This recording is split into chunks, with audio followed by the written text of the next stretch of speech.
Shin Tae-yong tidak pikirkan masalah balas sakit hati saat tim nasional Indonesia hadapi Bahrain pada matchday ketiga grup C kualifikasi Piala Dunia 2026. Kala itu, Bahrain pernah membuat malu tim nasional Indonesia di kualifikasi Piala Dunia 2014. Dalam pertandingan yang berjalan di Stadion Nasional Bahrain, tim Merah Putih dihajar 0-10 oleh tuan rumah.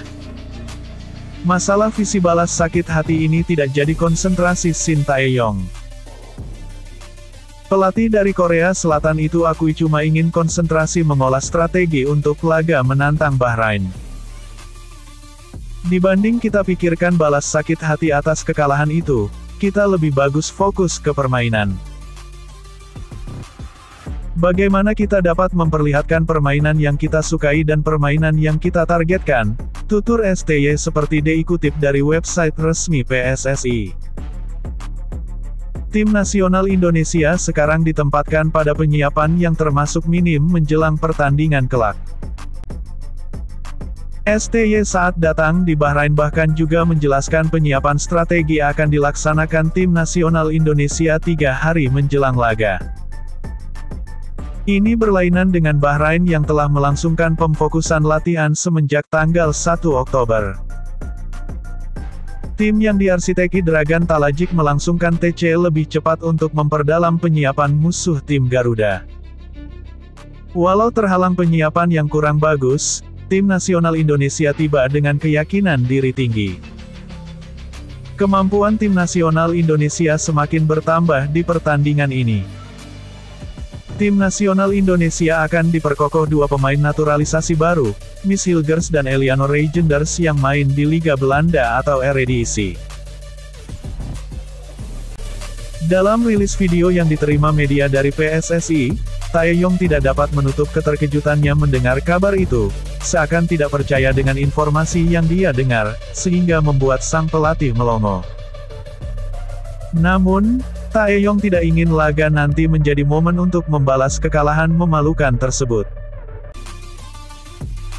Dibandingkan balas dendam, lebih baik kami fokus kepada permainan kami, bagaimana kami memenangkan pertandingan ini dengan permainan yang kami suka, permainan yang kami mau, tegas Tae-yong.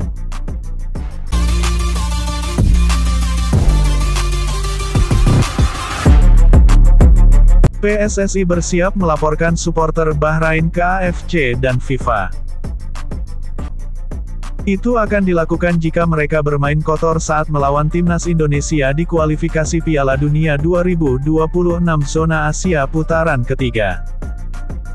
Itu sampai hari ini di PSSI masih nggak ada yang ngomongin itu ya. Cuma kami harap nggak ada yang seperti itu, fair aja sehingga permainannya dinikmati oleh semua, kata Arya Sinulinga di Jakarta, Selasa, tanggal 8 Oktober tahun 2024. Kalaupun kami menang, Bahrain tetap senang karena kalahnya karena permainan. Kalaupun kita kalah itu pun senang karena kalahnya karena permainan, bukan karena non-teknis gitu. Kalau seri pun demikian, tambahnya. Jadi, kita harap ini ada keadilan dalam pertandingan dan kita harap dapat poin di situ.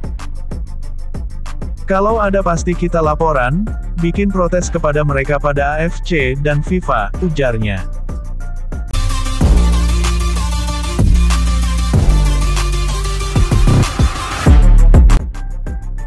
Ivar Jenner ternyata punya jasa besar di balik naturalisasi Eliano Reijenders.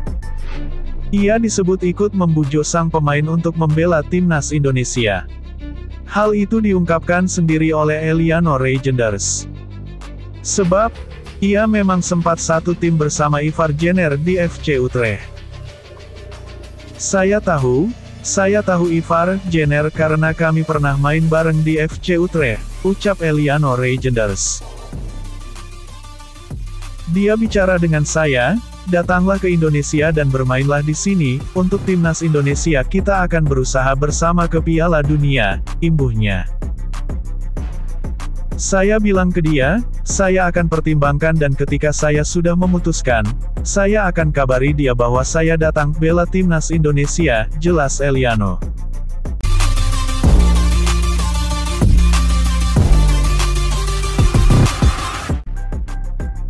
Pelatih Timnas Indonesia, Sintayong, buka suara tentang kondisi Maarten Paes.